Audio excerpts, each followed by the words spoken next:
Go Live TV. Download the app now.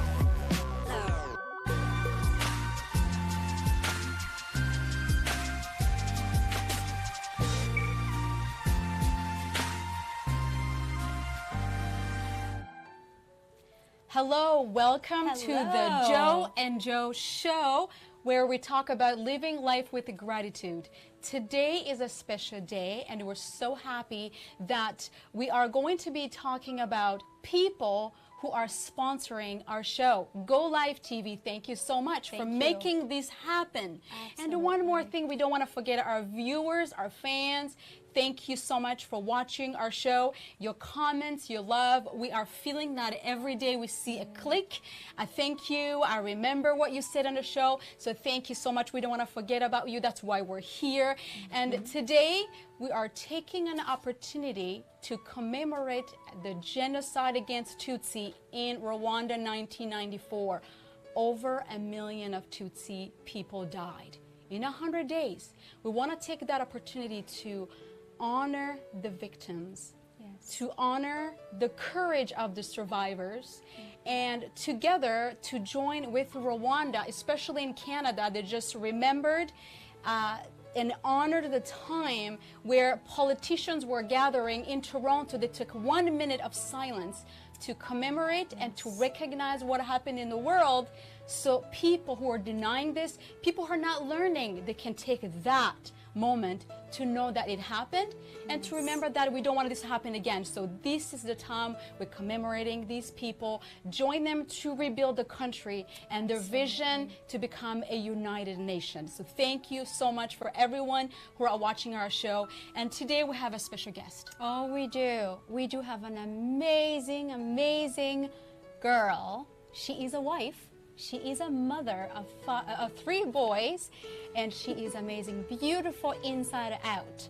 Lydia, she is a survivor of the genocide against Tutsi in 1994. Are we ready to listen to her? Yes, I am. This is Lydia. Oh, welcome. Thank you for having me, Joe and Joe. Yes, thank you. It is an honor. Now, Lydia, take us back to the 10th of April, 1994. I know it's hard. I know it's emotional. But would you take us there and tell us what happened? I was 6 years old, and but I have enough memory to remember what happened. I remember that it was on Sunday morning, and Sam and Hame came to our house, and you know, when they came, because when they came, my parent was April 10. The genocide started on April 7. That's like 2 days later. Right. And they were just saying, we're here to see if you have, if you're working with Inkotanyi, which was RPF. The perpetrators. Yes, that's yes. right. And they were, you know, they were just coming in to check if there's anything that my dad, if there's any way my dad was collaborating with Inkotanyi. They came that morning, and then they left a few minutes later. And that afternoon, they came back. When they came back, my dad wasn't home at that time. And what I'm thinking, maybe he was going, you know, somewhere to talk with other men to see how they can protect their families. And when they came in, I remember that there were those giant men with machetes and stuff. It was scary. I was sitting in the living room with my mom and my little siblings, my 3 little siblings, and my 1 elder brother and my elder sister were outside when they came in, and they just ran to our neighbors. So when they came in, I remember we were praying with my mom. She was singing this song. She was Pentecostal, so she was praying. Somehow they knew, because I remember that morning we woke up, we were sleeping in the same room, and my dad told us how he had this beautiful dream where him and mom were laying down, you know, in a dark place, and then a few minutes later, they were just sitting in a place, you know, full of flowers and stuff. Somehow they knew, because they didn't even have to fight or run or anything. Anyways, we were living in Kigali. Kigali is the capital of the city, of Rwanda. So there's nowhere to hide, especially at the beginning. People don't know how to react. They don't know what to do.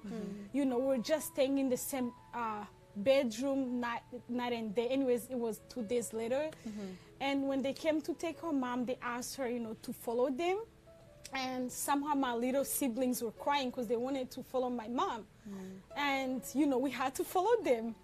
And I remember they were screaming, like, go back in the house. But our youngest siblings was less than a year, so he wanted mom. And I was 6 years old. The other one was 4, 2, and less than a year. So we had to follow them. And they took our mom in front of our house where my dad was already laying on the floor, and I believe he was already, you know, they have already killed him. And what happened was that, you know, when they took our mom, we just stayed there watching. We were kids, like, you don't know what's going on. And Scared. my mom, somehow I saw her standing. She was, you know, saying some stuff that I don't know, but she was holding her Bible on her chest. And maybe I was thinking, you know, because many Christian people during the war, they were telling, before they were killed, they had to forgive those people. And I'm wondering if she was doing the same thing. And then they asked her to lay down, you know, close to my dad. And, you know, you can tell that she was whispering some stuff. And I believe that she was praying. And the next thing, they shot her like multiple times. They shot her. Yeah. In front of you, all the children. Yeah. So I can say thank God, but we were younger. Like it's Confused. like you looking at a movie, but you know that somebody's being killed. You know. And then we went back in the house, and yeah, that was it. And what happened, you know, went back in the house, and I know that you guys know Gisimba. He has an orphanage. He's well known in Rwanda. He has done, you know, he has saved many Tutsi, and he happened to be a good friend of my father. When he heard of the news, you know, I don't know how he communicated with, if I say family, my siblings. I remember my brother one morning taking us, all of us, one by one or two. He was 8 years old. The other day I was talking to my kids. My second son is 8 years old, and I was like, you know, he was the same age as you, and he had the courage to take all of us to the Gisimba orphanage.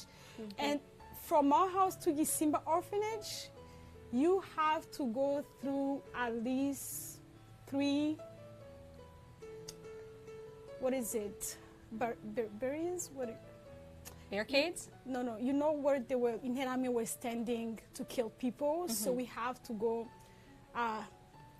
to walk by them. Like it was like 3 stations where we have to walk by them. Oh my goodness. And I don't know how they Scared. never killed us. You don't know if you're going to die we were yourself. Scared for sure. I remember, you know, walking with my brother, we so scared and terrified. But I don't know, I can't tell how they never killed us. Maybe I can say at the beginning they were mostly killing men to erase Tutsi race, or parents, women, father and mothers, so kids can stay suffer. just to suffer. That's right. Or if they were women or young women, it was just to rape them. But that wasn't the case. Maybe it was because it was the beginning, because I know some of my neighbors who were kids that were killed.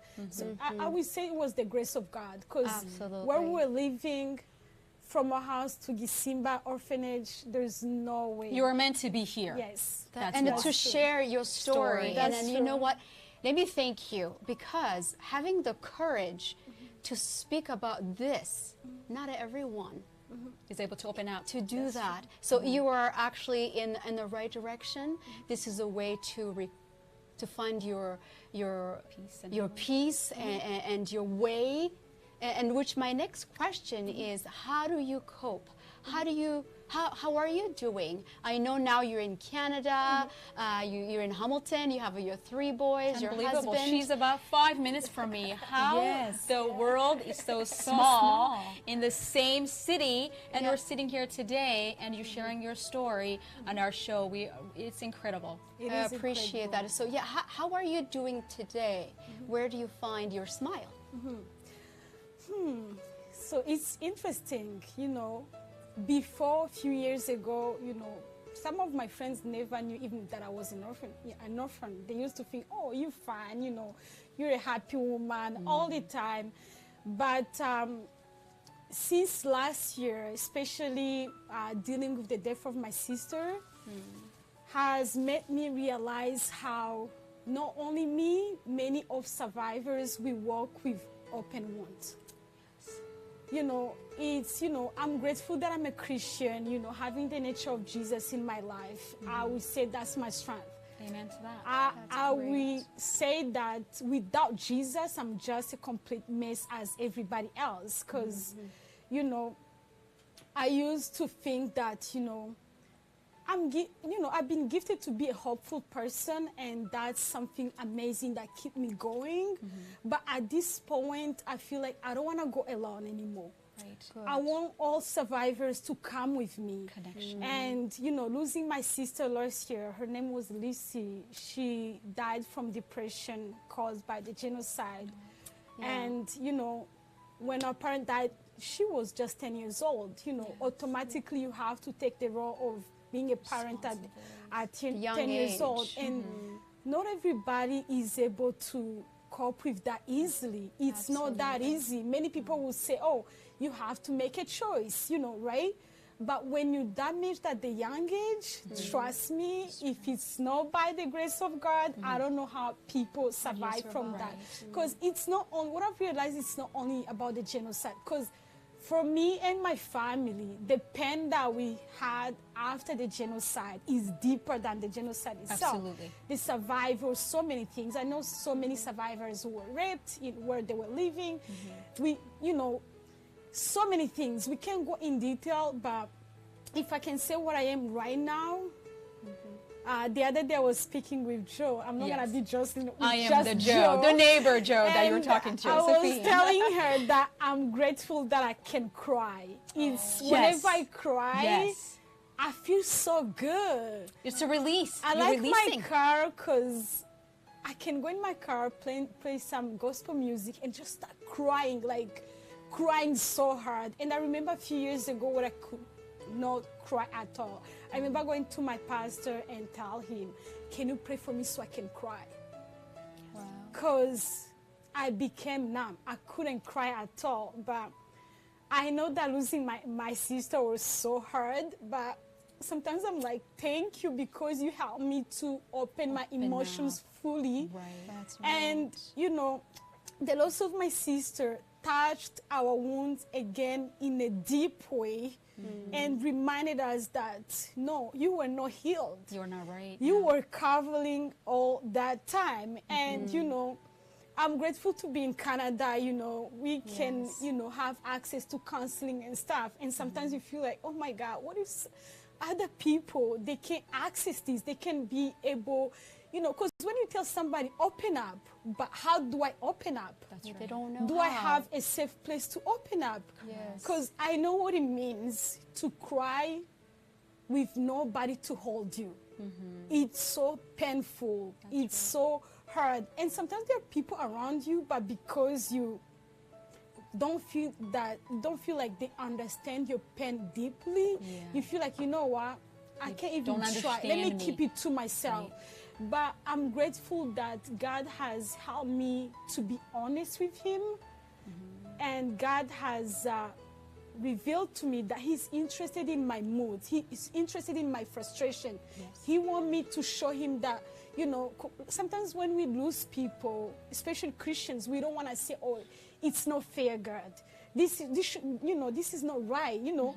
But God want that. God wants us to give him our frustrations, our anger, our sadness, so he can replace that with peace. That's right. So I'm at that point where I'm like, I'm not even ashamed to say, no, I'm devastated.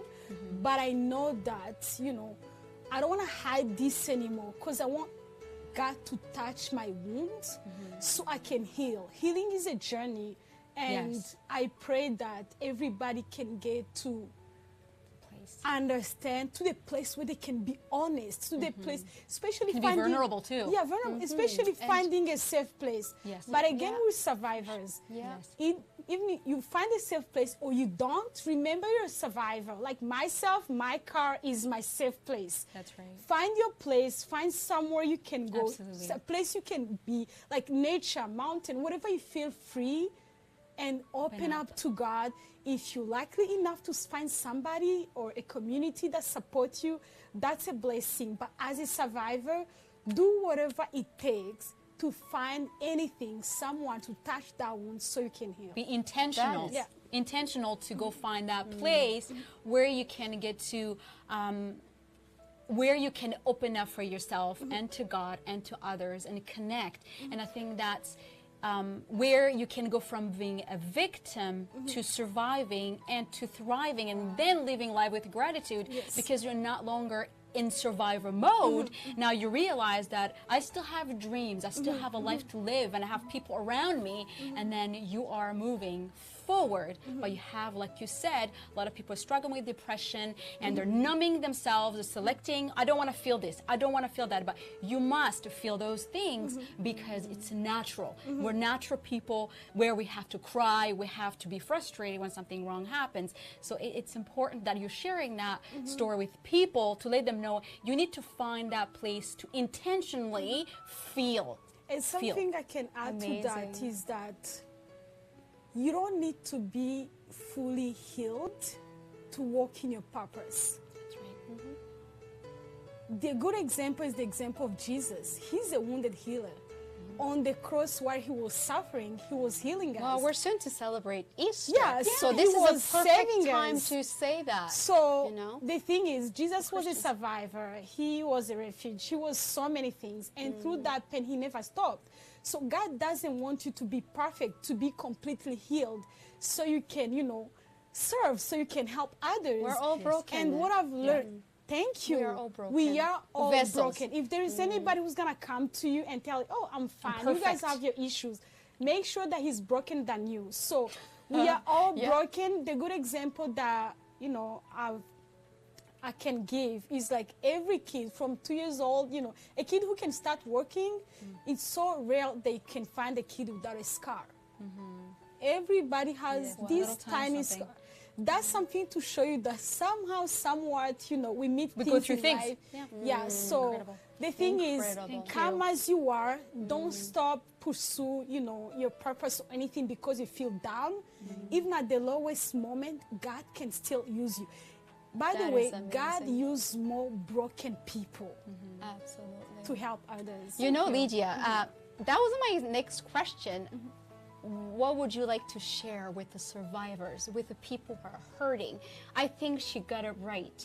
So I think what she's saying, what I'm getting from Lydia, it's okay to cry. I was actually talking to my husband, Michael Alexander, that, crying, it could be a sign of weakness. Oh, you're crying, but crying, it releases you. It's, okay, I am accepting this. It hurts. It feels terrible. So there, you release the tears, and after you feel better. So it's not a sign of weakness. It's a sign of a release. Embracing, facing your tragedies, your fears, and then release, and then move on. So this is wonderful. And next question, we wanted to ask how you doing? Are you in school? I believe you're. Share with us. Share with us more We're proud your, of your you. accomplishments. That would be wonderful. Yeah, my biggest accomplishment is, being able to be an amazing mom Yes, and you a are. wife and learning from nobody. Because many people, I remember when I became a mother and a wife, some people follow, what they saw their mom doing, their father, their neighbors, their aunt, or anybody. And I was learning from everybody, from the whole world. And I'm so grateful for, many sisters that God brought in my life, from church, community, everywhere. It's a blessing. But, most of the time it's not that easy to practice something that you never learned from anybody. role models, And being able to love, I'm so grateful for the gift of love. Because when you grew up without love, it's so hard to love. Yes. And I remember it's like 3 or 4 years ago when I prayed to God and I told him, teach me how to love. It's wonderful. And, you know, God filled my heart with that love. You know, I can't say that it's 100% like God, but I'm so grateful for that. So one of the biggest accomplishments, first one is being able to be a mom, you know, a wife, you know, knowing that, you know, you grew up on your own. As a survivor, you're going to learn everything. And at the end of the day, you know, you find your own way to do things and it came out okay. So Yes, that's the you're doing biggest great. accomplishment. And also, you know, School. you know, I can say school, but when it comes to you know, about schools, many people will be like, oh, Lydia, you're so strong. But to be honest, I never take that credit because I feel like it's the grace of God. I've only been here for the last, it's been like 10 years since I'm here. And after 2 years coming to Canada, I had my second baby, went back to school. It wasn't that easy, you know, new environment.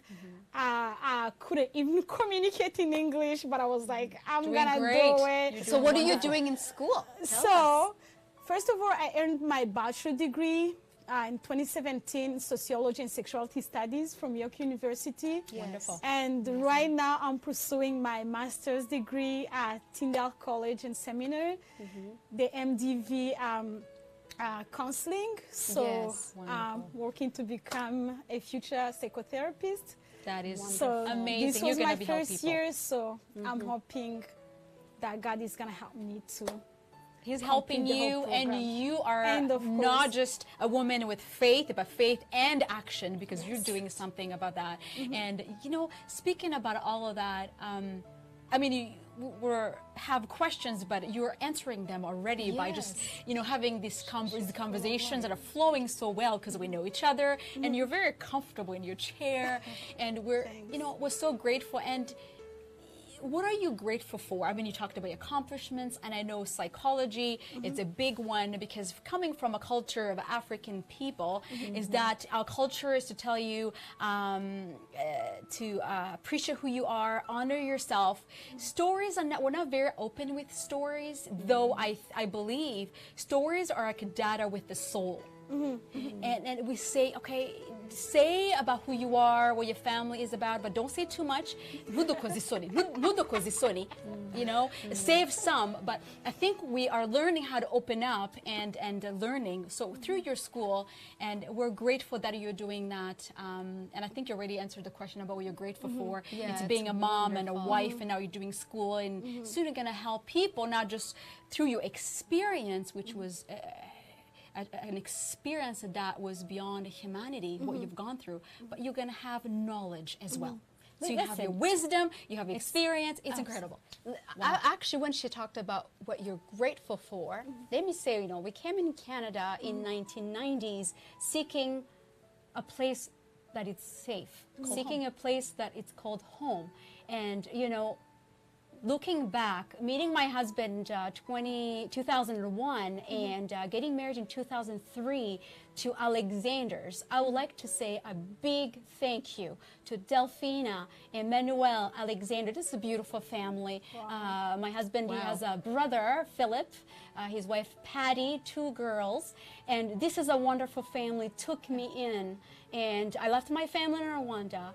I was alone. Of course, Josephine was always my, you know, my best friend, but Alexander's took me in as a family, as a mom and dad. They don't only support me in everything, they shelter them. They are one of the biggest supporters in Ontario, raise thousands of dollars to support the work we do in Rwanda. Absolutely. So that's something I'm very thankful. As a refugee, I came here seeking for help, looking all the tragedies back home. And now we go back with my family, with Alexander's, to do the work we do. It's funny sometimes when you're at the table and we're talking, and you know, Delphina would be like, oh, which mom are you talking about? Talking about me or talking about her? Oh, yes. I mean, it's become where it's at home where you feel like you do have a mom here as well. Wow. And she does not just do that. She watches after Aliyah when you go to Rwanda. Last year we went to Rwanda with a team of 30 people, and she stays home with Aliyah, grandma. And this is home, and we're proud to be Canadians. And now that they recognize what happened in 1994, it's incredible. So speaking about Shelter Them and our supporters, thank you so much, people. Keep supporting Shelter Them. Again, remember to go on our website, shelterthem.com. And now that we're commemorating the genocide against Tutsi in 1994, Shelter Them has an annual campaign. It's called 100 Days of Change. Sorry, I forgot my jar. I usually have a jar with me. I could have showed that to you. Take it home and collect your change. Collect your money throughout 100 days, remembering over 1 million people who died. And after that, send it to Shelter Them. You can go to the website, donate. You can call us, and we pick up the money. And all that money is going to a family. There is a family in Rwanda that we visited a couple years ago when we went there. It's Daniel, his wife, and his 6 children. Daniel and Christine, that's a picture of us last year. And he is a survivor of the genocide against Tutsi in 1994. Daniel suffers mental and physical, emotional wounds from the genocide, and because of that he was not able to provide for his beautiful, they're such a sweethearts, those children. But Shelter Them got in, built him a home, and now he is having a family of children are going to school, they're safe, and they have connected with the community of Bugesera.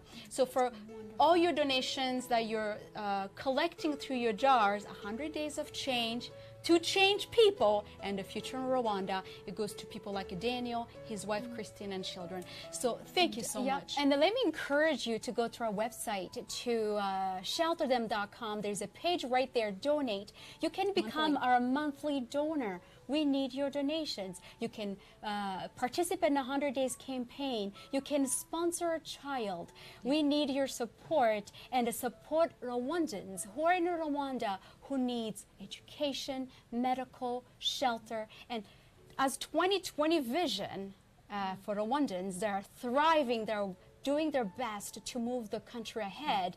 Let's hold hands financially and support the programs that Shelter Them does in Rwanda.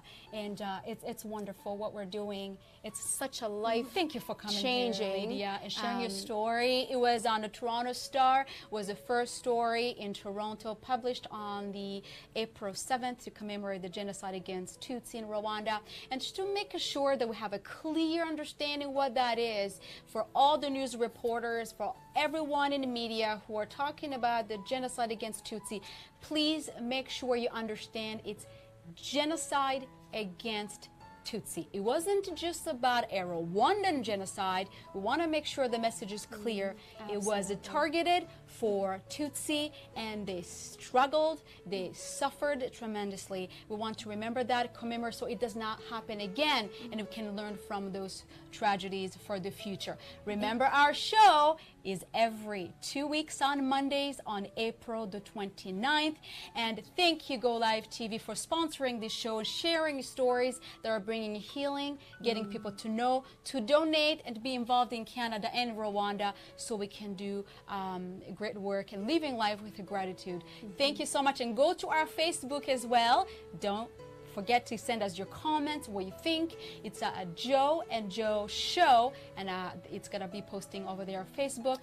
Share everything. Let me remind our viewers, especially in Ontario, we do have an amazing gala. Yes. Are you excited, Joe? Yes. Lydia, you have been to our you're gala. We want to see you there. Don't miss our gala. It's May 4th. It's actually a day after my anniversary. It's going to be 16 years anniversary with Michael. It's going to be celebration. Come join us. Come and support.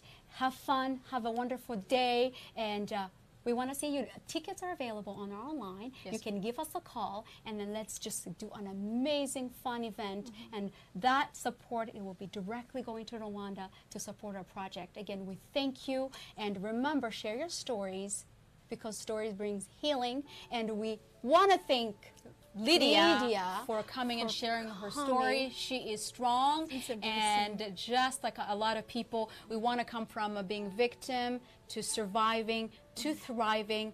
Living life with gratitude is all we're all about. Thank you so much, our viewers. We love you. And we'll see you on the 29th of April, 12:30. Thank you.